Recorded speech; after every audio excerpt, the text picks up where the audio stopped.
아멘. 이번 한 주도 하나님의 도우신 가운데에 영육 모두 강건하시는 우리 성도님들 되시기를 바랍니다. 오늘 본문에서 에스겔은 남유다의 상황을 보고서 슬픔의 노래를 부르고 있는 모습입니다. 그 중에서도 백성을 다스리는 왕들의 실패한 모습을 묘사하고 있다라는 것들을 확인해 볼 수가 있습니다. 크게 두 가지 비유를 이야기하고 있습니다.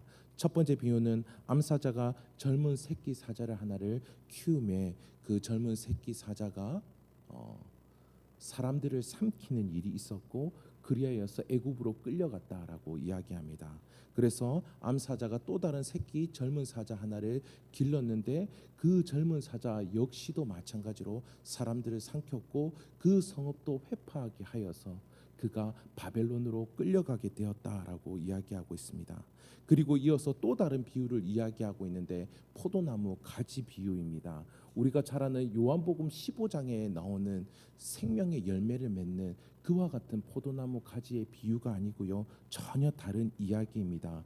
물이 많아 열매가 풍성하고 가지도 무성한 그런 나무였으나 그 가지 가운데에 한 뛰어난 가지에서 불이 나와서 그 포도나무의 열매를 모두 불태워버리는 그러한 일들이 일어났다라고 합니다. 그래서 그 역시 바벨론의 포로로 끌려가게 되는 일이 있었다라고 이야기하고 있습니다.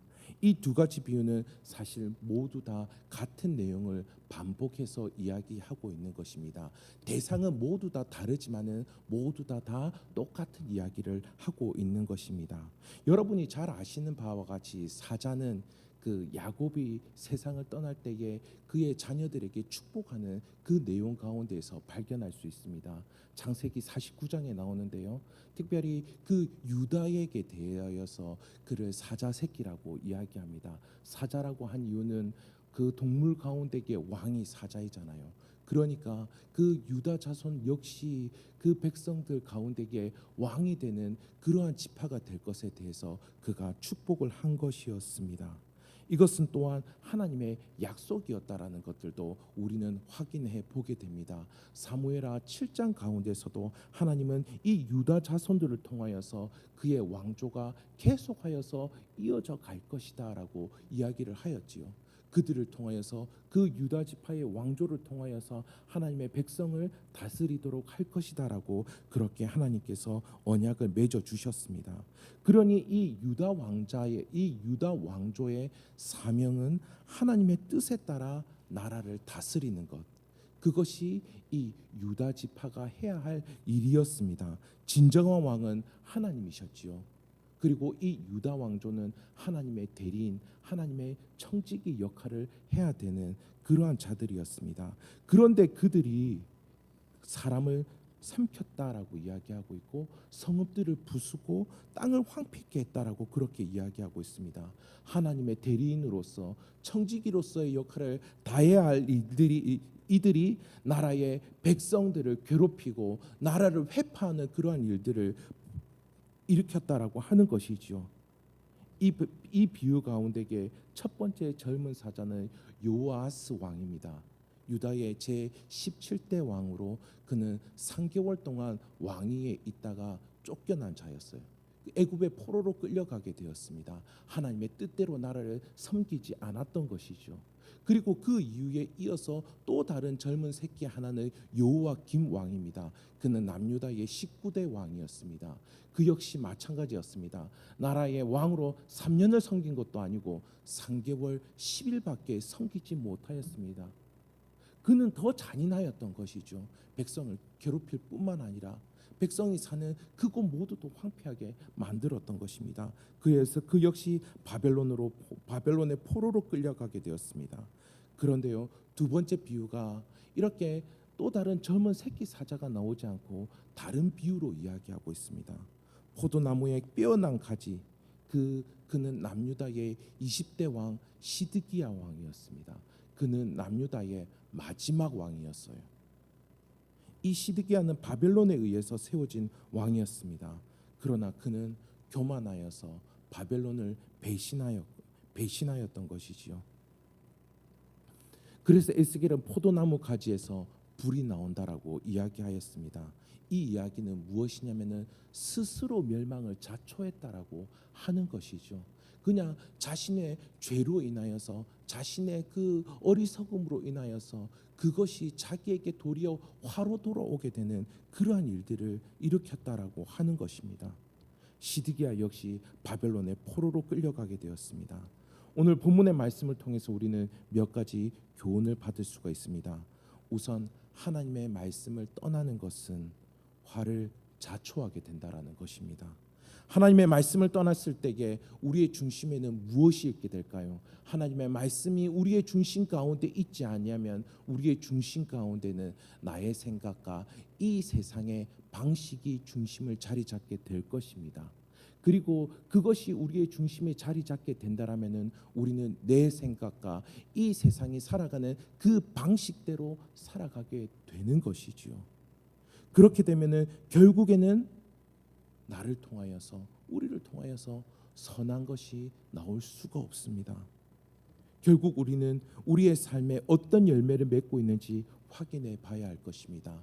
콩 심은 데 콩나고 팥 심은 데 팥난다라는 그 말씀, 그 속담 잘 알 것입니다. 이와 같이 우리가 하나님의 말씀으로 우리의 생각과 마음을 심지 않는다라고 한다면은 결국에 우리 스스로 화를 불러일으키는 일들이 발생하게 되고 말 것이다라는 것이죠.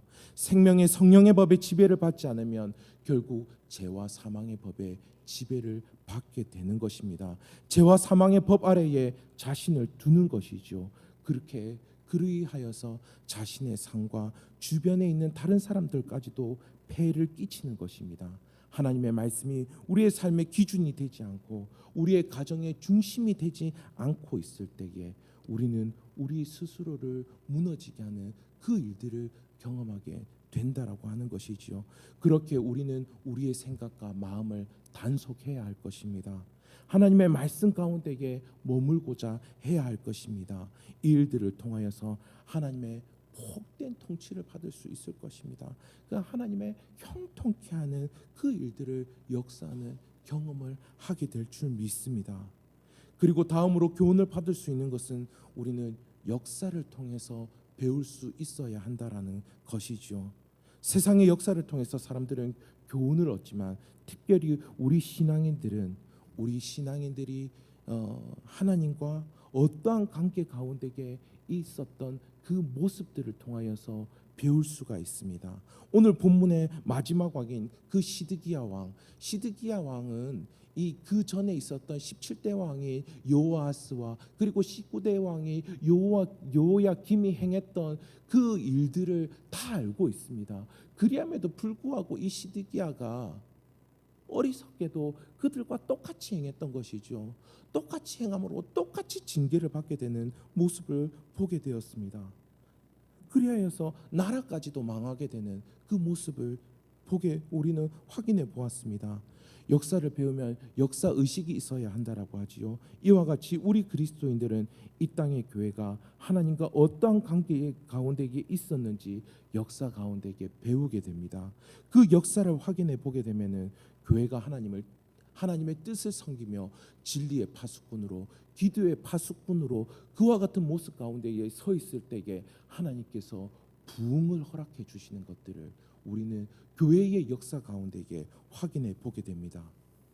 우리나라와 이 민족 가운데도 평양 대부흥이라는 역사가 바로 그러한 역사였던 것이죠.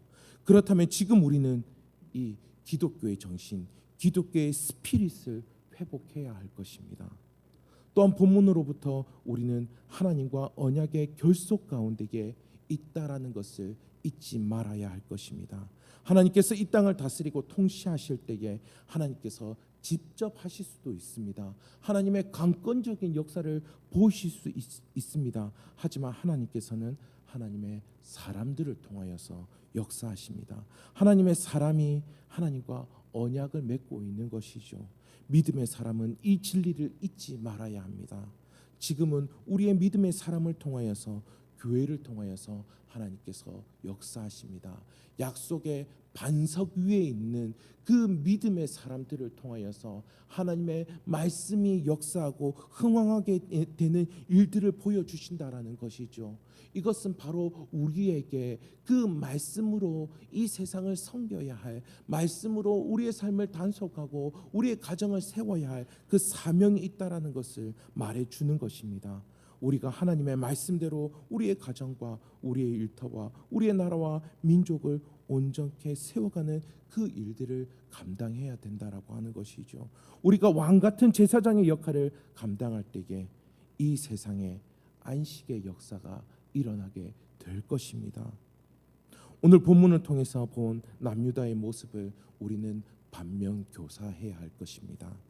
하나님의 뜻대로 섬기지 않는 이들이 포로로 끌려가는 모습을 보며 어리석게도 동일한 범죄 가운데에 동일한 징계를 겪게 되는 것을 우리는 보았습니다. 선지자는 슬픔을 노래할 수밖에 없었던 것이죠. 하지만 이 역사의 교훈을 통해서 우리의 부르심을 기억해야 할 것입니다. 하나님의 말씀으로 우리가 살아가는 곳에 문화를 바꿔야 할 사명이 있음을 기억해야 할 것입니다. 그래서 우리를 통하여 기쁨의 노래가 우리의 가정과 우리의 일터 가운데에 불려지기를 간절히 소원합니다. 기도하시겠습니다. 사랑과 은혜가 많으신 하나님, 하나님의 말씀과 하나님의 말씀이 역사한